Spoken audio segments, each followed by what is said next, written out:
Do you read me over? Be advised, you are coming in weak and unreadable. Say again, Com Tower. This is Pacho. Do you read me over? Pacho, this is Com Tower. I read you Lima Charlie. Com Tower, Com Tower. Request permission to launch and commence the field op. Over. Stand by. Pacho, permission granted. I say again, permission granted. Roger that. Launching podcast in 3, 2.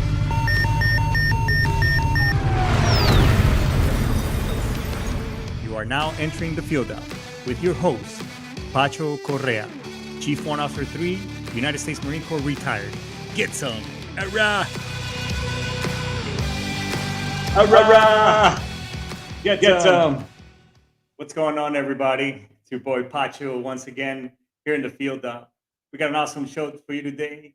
I got somebody from a really good friend of mine, actually one of the individuals where I got into the safety industry. It's basically my daytime job. And this individual, this person is an amazing guy. He does a lot of great work for veterans. And one of the purposes why I even started this podcast is to bring on folks over here and connect veterans and service members to individuals like him to, in other words, give you resources and other avenues of approach for when you're out in the civilian sector, or if you've already been there quite a while, then it gives you just another thing for you, or maybe try something new if you're in a transition period within your career. So with that being said, I'm going to bring in Mr. Russell Levy from Veterans Transition Support. Let's give a big shout out to Russell and welcome him, with warm hands. Russell, what's going on, brother? How are you over there? No, thank you for having me. Glad to be here. Glad to support anything I can. You know that. Yeah, no, this is great. I mean, who would have thought that, that guy back in, what was it, like 2013? 2014, yeah, Field Medical Training Battalion building. You were like about 4 rows up.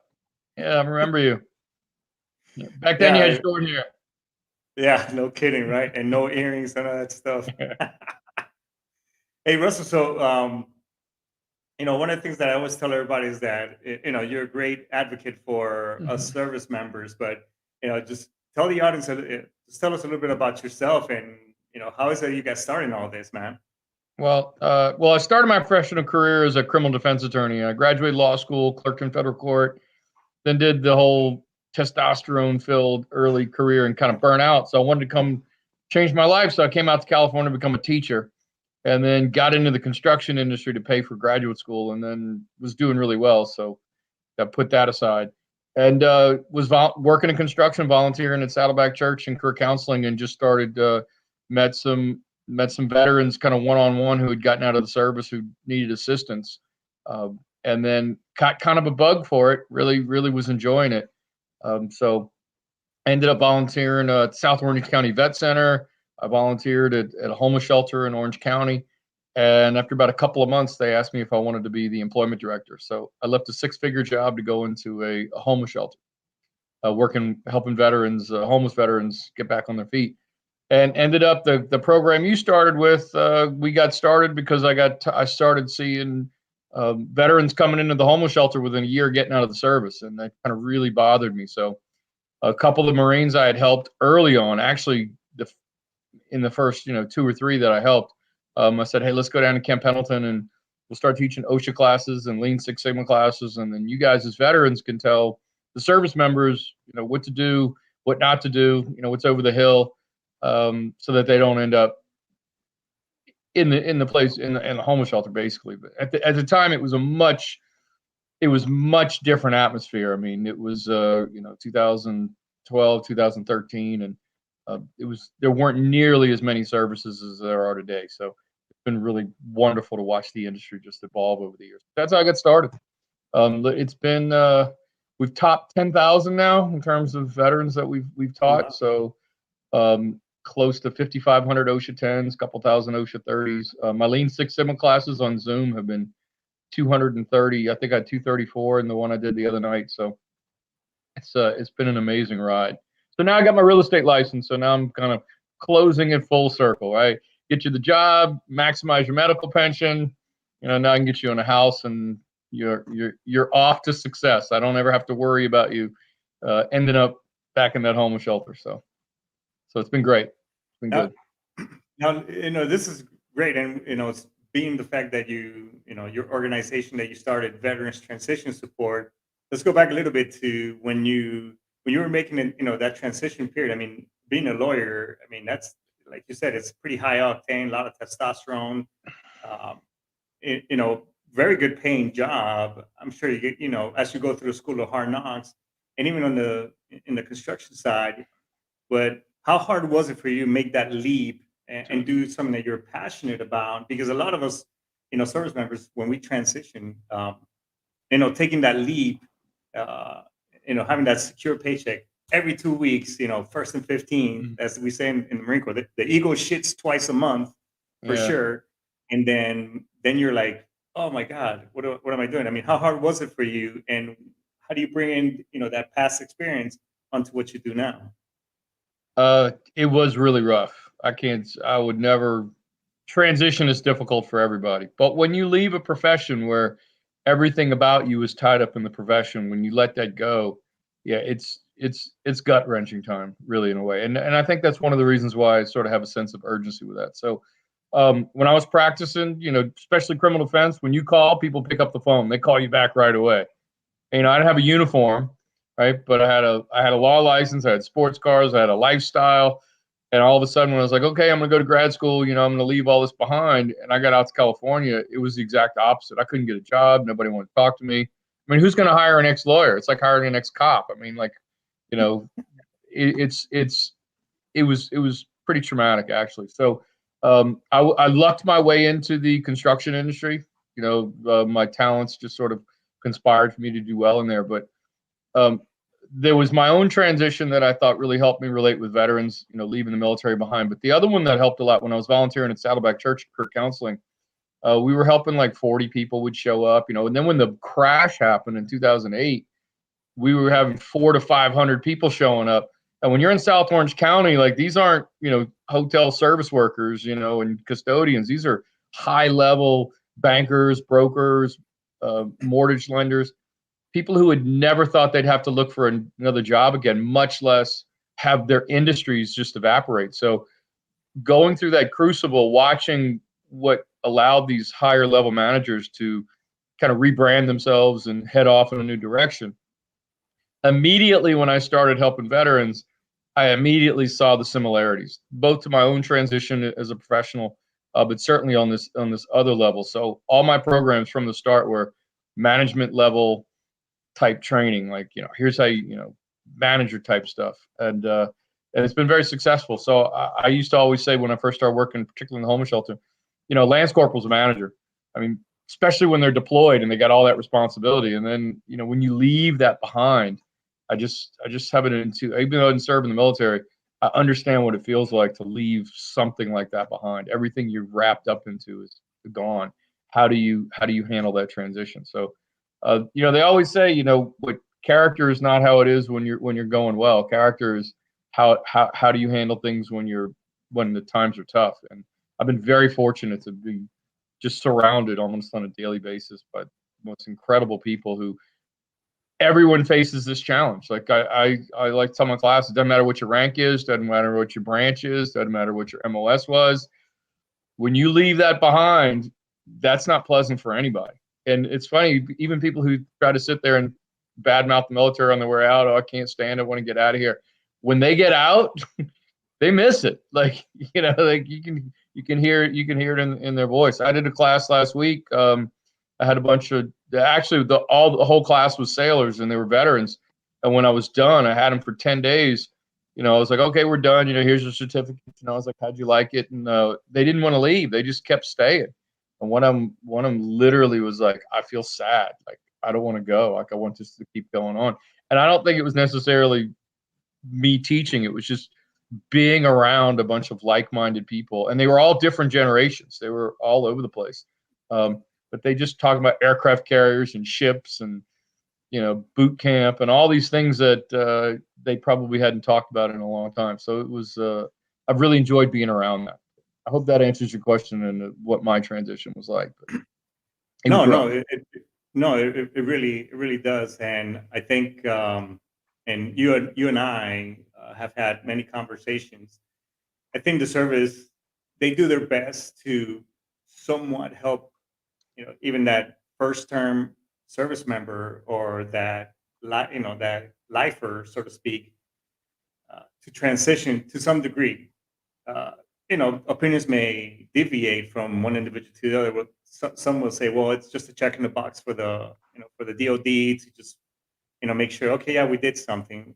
But and others say, well, you know what, it's somewhat good. However, I think that we too have to do our own due diligence, because we've placed everything 100% on, okay, as I mentioned earlier, you get paid first and 15th, your medical is paid for, they tell you when to go to medical, get checked up, whatever. But there has to be legwork on both parts, where you have to you do your due diligence and prepare yourself for your transition as well. Now, and I know that you mentioned the class, the first class which I attended. What led, as you did that class, was VTS already in transition? Were you already thinking, okay, well, I'm gonna form this this organization called Veterans Transition Support, or was that like kind of like the test bed? And as you grew it, was it hard to get going and all those other things? Yeah, we kind of built the plane as it was flying. Like, I had an idea that people would like it. Like, I had dabbled with it a little bit. I had taught some classes, and my model was always veterans training veterans. Particularly veterans who are out coming back and teaching these, and then using the OSHA class and the Lean Six Sigma class. That's just a forum to get veterans in front of other veterans to deliver information. So I had an idea that people might like it, because we had dabbled with it, but I had no idea it was going to take off like it did. I think your class. I mean, I think we had 26 in the first class and 50 in the second and 66 in the third, and then we got a bigger room and we had 105. It just took off, and so so we put veteran transition support together kind of on the fly. Had no money at all. We were literally living off of people giving us gift cards so we could buy food and things like that. And at first it was just day to day, just any, but I always felt like, just give me a room and we'll fill it up and just go from there. And so it was kind of on the fly at first. Then we got lucky and did get actually by nonprofit standards, it's a really small amount of money, but it was enough for us to actually start to ramp up in terms of paying for the OSHA card. So we've always been volunteers. And I kept it like that on purpose. That no matter what goes on, we can always get somebody to volunteer to come in on a weekend, and like you, and it's funny because like I'm doing a 30-hour this weekend. I think I have 7 different volunteers coming in to teach modules. Like it never gets old. It never gets old to walk in on a weekend and have just a packed room full of veterans and service members just eager to learn something. And so we've been like that, 7 years now. As I said, it's when I try to add up the number of people who've come through, it's hard to even comprehend, because it's just every month classes are full. So COVID did kind of knock our class size down, but we haven't changed our frequency. We only have limited the number of people we're allowing in the classroom. So I think back when I think the class you taught for us at Camp Pendleton, we had 120 in that room. Yeah, when the monitor broke and we had to switch all the chairs around. Yeah, it was packed. So it's been good, but yeah, it was on the fly. It's grown. And then COVID, what I didn't expect was to be on Zoom and have that many people be interested in this. I just never, you do a little Lean Six Sigma class and you have 700 people register. And I think my first one I had 400 people on. So I wasn't even going to continue doing that. I was just like, well, let me just try it. But if that many people are showing up, I don't know. I'd be sitting at home thinking, well, if I don't do it, who is? Does that make sense? Like, if I'm sitting at home and I'm thinking, I could be on Zoom right now with 300 people who are transitioning out, who are having a hard time getting this information. Because I think, to your point, the information is delivered in the programs, but it's not delivered in a way that people absorb. And so they might have changed the curriculum, but I'm a big Saturday Night Live cowbell skit person. If people are showing up for it, I'm going to give them more cowbell. And if I'm delivering information that I get feedback that it's effective, then I'm going to keep delivering the information. If I get feedback that it wasn't, then I'm going to start taking that out. And so just over the years, it's almost become like a formula in terms of, people who do certain things, particularly at certain times, tend to have a lot of success right out of the gate. Starting early, doing a little bit every month versus crashing at the end. But the fundamentals have not changed. There's more resources available, but the fundamentals haven't changed. And so I like to look at it as way back in the beginning. It was people like yourself, like the early veterans who were first coming through. You guys were telling us what you wanted. We just gave you what you wanted. And then more and more people showed up. And so I look at it like the veterans taught us what we should be doing. Not that I came in there with any preconceived notion like, oh, this is what I'm going to teach you. I was like, well, what's working, what's not working? And I hope that answers your question on kind of how we started. No, I mean, it totally does. And you're right about the whole delivery method. I remember when I was going through the transition classes, and they have for retiring, and then they have a 25-year plus seminar. I think that's what it's called. I don't know if it's called the same now, but we had one guest speaker, and I think he was a retired colonel or something like that. And the information was good, but it felt like the individual was like literally like chewing our asses out. And you ever felt like the delivery of somebody? It's like, is this dude talking?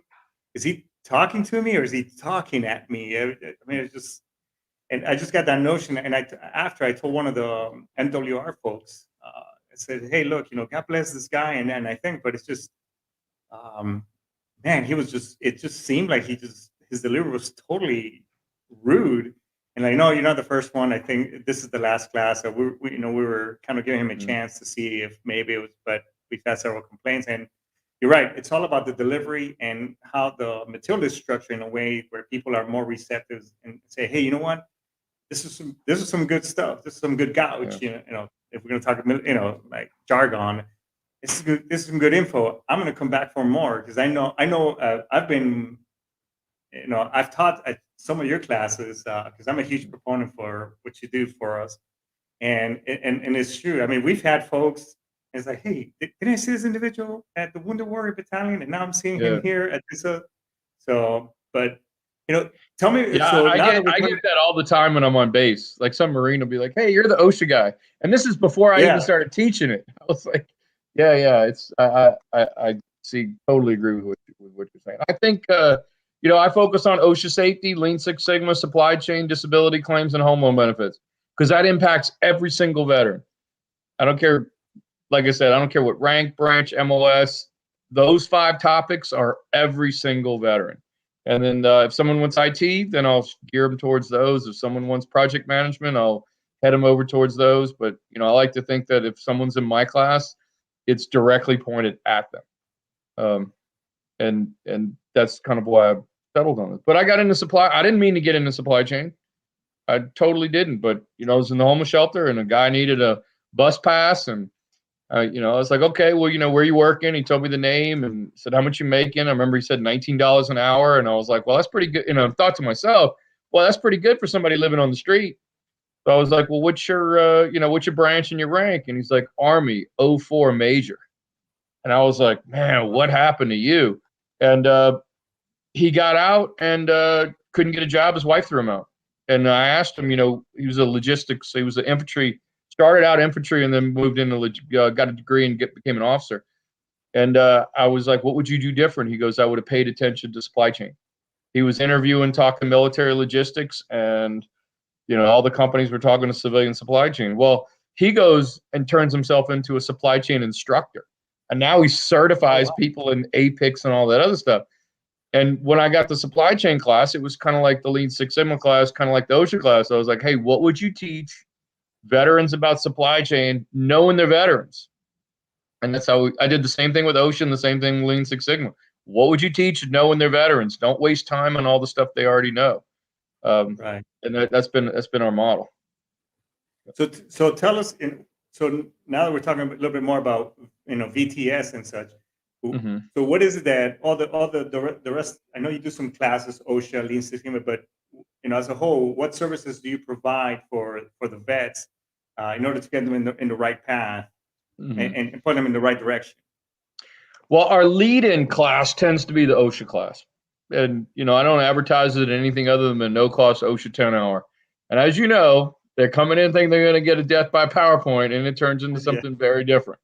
So I lead the class saying, I'm going to show you how valuable your safety skills are. Like, these are high-dollar careers. And, I always tell, you learn everything you know to be successful in the private sector in your first contract. After that, it's just you learn everything you need in your first contract. After that, it's just gravy on top. So then I'll just sort of go into the other, career development, education planning, obtaining veteran benefits, and then the big one, like cultural adaptation. How are you going to handle it when you're in a company and you're the only veteran? And you ask somebody to help you out, and they say, "Oh, it's not my job description." And the funny thing, I used to say that when I was in the homeless shelter. I used to really like it when the Marines came in because their image was they were going to give them a karate chop to the neck. It must be something you learn in like McMap or something. And it's just been like that just over and over and over again. So OSHA tends to be our biggest classes. In those classes, I have a resource brief where I go over a bunch of resources. Lean Six Sigma is all about how to take military methods because it all comes out of the U.S. military. The Japanese didn't make this up. They learned all this in the occupation. So I try to translate all that into business jargon, military to civilian, and then the disability claims. It's huge. I see medical pensions, as you know, change people's lives overnight. And then once you have your medical pension, then I do the home loan benefit class. That's where you put your home loan. That's where you put your medical pension because you have a tax-free benefit that goes into a tax-advantaged investment. I don't ever have to worry about you living under the interstate. Like you'll always have a roof over your head, and that's kind of the little cycle that we do. That's the cycle that we do, and then spin that off into whatever individual interest somebody has. I used to do a lot of career management stuff, writing resumes and all that kind of stuff. It's sort of gotten to the point where, you come to my classes, you go to a couple of other classes, you get that started early, it's just going to work out for you. A lot of the other programs, I remember when I really started, it was all about how to help somebody get a $15 an hour job. I was like, a veteran doesn't need me to get a $15 an hour job. They can do that just going to a staffing firm. They need what we do if you're going to try to hit that manager level, that executive level. That's what I try to focus on.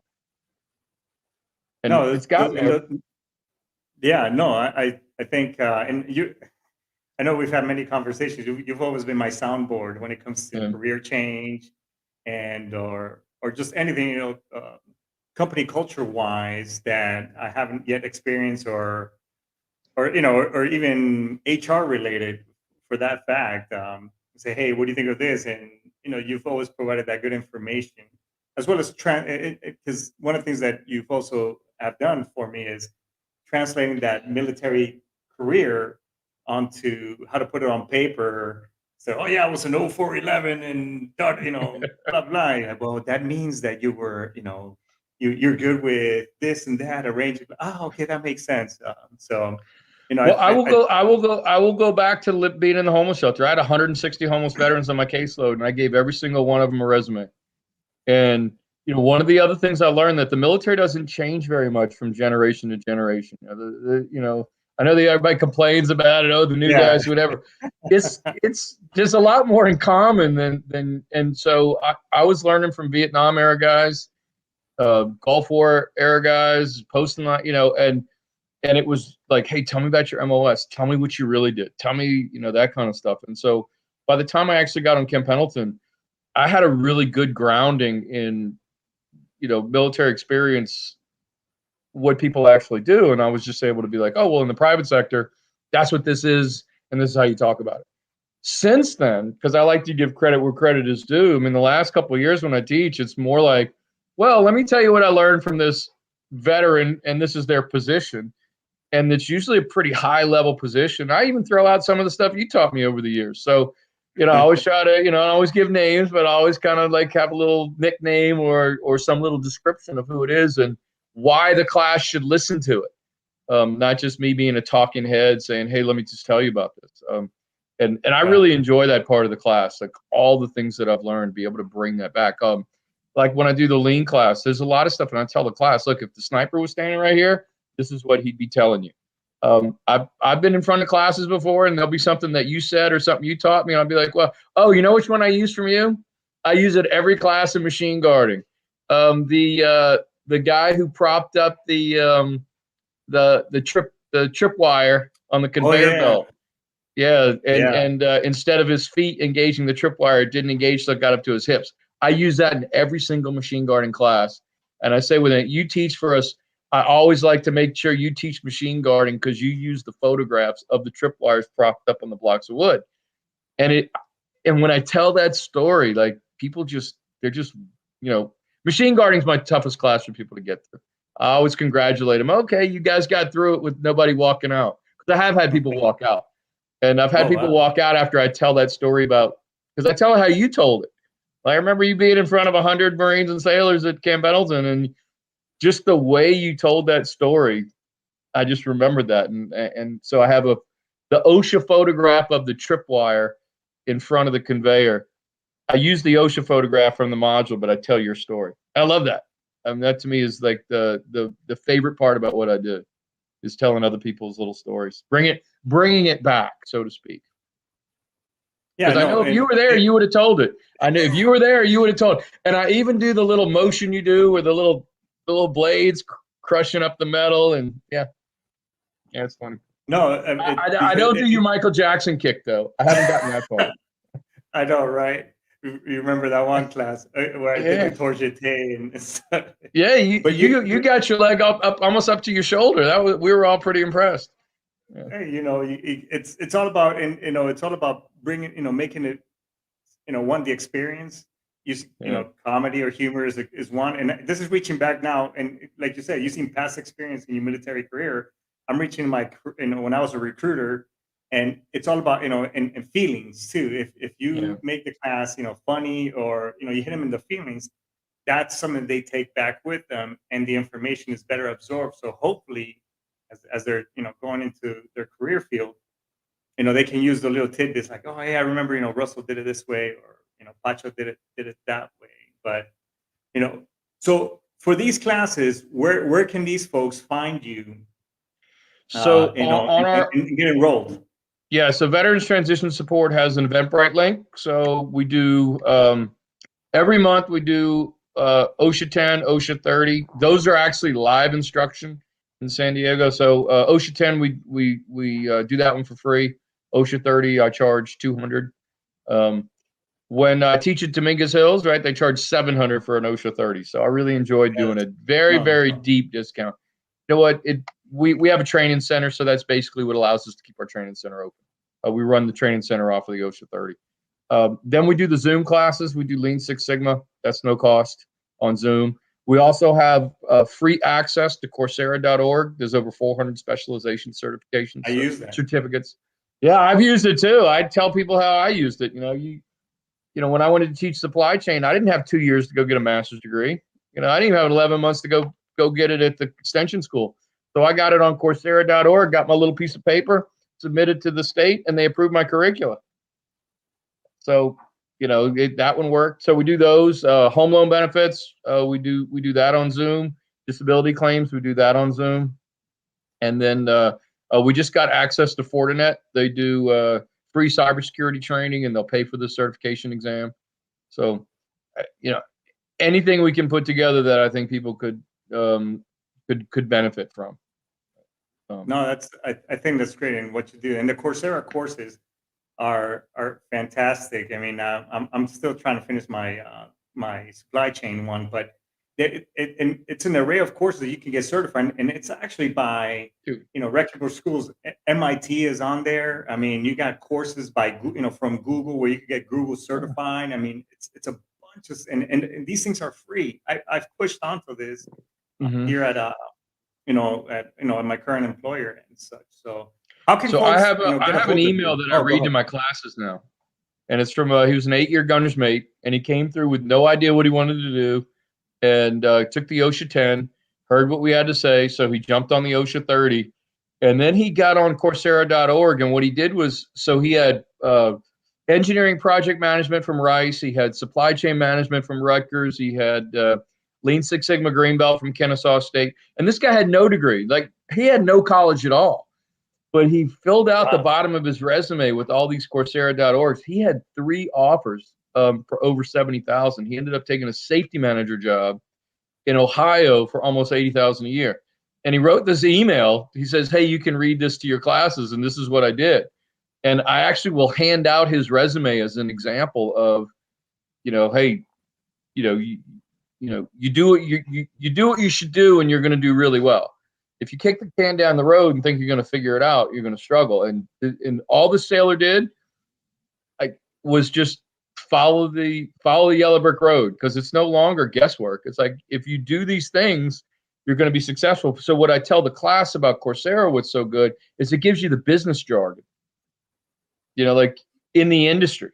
So he was a retired SEAL. He took my 10-day course, and he already had his master's in business from USC. But after he took my course, he wanted to take supply chain management, a master's degree program at University of San Diego. So I said, "Hey, go on Coursera.org and get the certificate." So he did. Well, I didn't even really pay attention, but he called me. He was about a month into his master's degree, and he says, "I'm so glad I took that Coursera." He called me to tell me this. Information going back. He goes, "I'm so glad I took Coursera, or I would be so lost." He's like, "I got a master's in business, and everything they're talking about, the jargon's different." So I try to bring this information, back to the classes. Like, hey, let me tell you what's over the horizon, and this is what you should pack with you before you go. And it's been fantastic. I get tired, but I never get tired of it. No, I know you're really passionate about it. I mean, I see it in every class. I see it right now as I'm Yeah, talking to you, and it's great. It's like, I don't know who said it once, but if you find something that you do and you really yeah, love, what you do every day, you'll never work a day in your life. And I think you really embodied that, and you've passed that on to me, because I know yeah, safety industry has been a good career field for me as well. But helping vets uh, is another passion of mine, and I know I got that. You've been the yeah. example for that. So, but if somebody wants to find you, how can somebody get a hold of you, or where can they go to seek out all this awesome information and start getting plugged in? All right. So if you Google Veterans Transition Support, will come up second. Actually, Wounded Warrior Project put Veteran Transition Support in their description, so they actually come up first. I was going to complain about it, but I was like, well, hey, if I'm coming up second, I was like, I'm good with that. I'm still right there. So Google Veteran Transition Support. You'll hit our website. You go to the programs page, and it sends you to the Eventbrite link, and you can just register. I try to make it as easy as possible. So I actually had someone email me the other day. They were like, "Well, how do we prove we're a veteran?" And I said, "Well, just to fill out the Eventbrite link. If you're not a veteran, you're not gonna, just what your MOS was, because what's funny is we'll get people from other countries that will try to fill it out, particularly like from Africa or somewhere like that. You'll just see it, and you'll just be like, well, they're definitely not a veteran. Um, so yeah, just register online, and then we send you the links to access the courses. And you're also on Facebook as well, because I am Yeah, we plugged in do on your Facebook. Facebook. Yeah, we do Facebook. And I do LinkedIn a little bit. yeah. I just have the belief that if you just focus on providing a good service, people will show up. People will show up. So we're out there, but I don't really hit the airwaves with a whole lot of marketing or advertising. I try to focus on word of mouth, because if a veteran tells another veteran to show up, then that's usually what I'm asking other guys. Hey, if you like what we're doing, send your buddies, and they tend to be showing up. So I'm very happy with that. And that actually As we're started the getting Wounded ready. Warrior project. I mean, Wounded Warrior Oh, program. really? Yeah, Oh, yeah. When I wow. got on base, yeah, they had had some some organizations like get some photographs of some amputees and things like that and splashed it all over the internet. Because when I got there was 300 combat wounded, so it was you can imagine. And I was like, oh, don't worry, we don't advertise. All we do is send out announcements of classes, and that's all. Ever since, we just announce our classes, and our network's gotten bigger and bigger and bigger. That's great, man. So as we're getting ready to wrap up, what advice, what advice would you tell veterans or any transitioning member, for them to get prepared or who are thinking of, oh man, what do I do next? What would you say to that person? Reach out to the veterans they knew, who they served with before, the ones who got out within a year or two or something. Sometimes when I'll have particularly retirees, I'll be like, start reaching back to those. Think of where the people who were sergeants when you were a sergeant, where do you think they are now, or staffs? Just start reaching out to veterans, because if they've navigated this, then they're going to have really good advice on what to do and what not to do. Other than, in addition to taking advantage of all the resources. But I've always felt the best information is coming from other veterans. So if I'm going to help a veteran, a lot of times, and you've seen me do this, I try to connect them to another veteran who's in that area of interest, and I let the veterans take care of it. And don't isolate. That's the worst thing that can happen. Like that's never good. So reaching out to other veterans, and I think, is the most effective advice that I would give. You find out what they have to say. That's awesome. I appreciate it, Russell. Man, it's been an honor and a pleasure, having you on the show. I'm glad that VTS is doing great, and always supporting. You can always I always got your back. Yeah, no, I enjoy it. Yeah, I'll come back anytime you need me. Roger that, man. I appreciate you. So with that being said, let's thank everybody, Russell, for coming on the show. And one thing is, all right, take care. That was great. I enjoyed. I'll come back anytime. Sounds good, brother. All right, thank you. You're welcome. Hey, folks, all I want to say is that the thoughts and opinions here at the Field Dive they don't reflect Sitch Radio as well as StreamYard. These are just my own thoughts and opinions based on experience, as well as my guests. It's all their thoughts and opinions. But if you want to get in touch with Russell, I have the information right there. It'll be on the YouTube links right there on the show description here on Facebook as well. But if you have any information, have any questions, you can always reach back to me, put in the comments. Make sure you like and share as well. Pass on the information to other veterans and service members who are getting ready to punch out, and let's get them all set up and for success, everybody. But with that being said, I just want to say thank you, everybody. Thanks for tuning in. Like and share. Hurrah! Get some. Peace out. I'm out.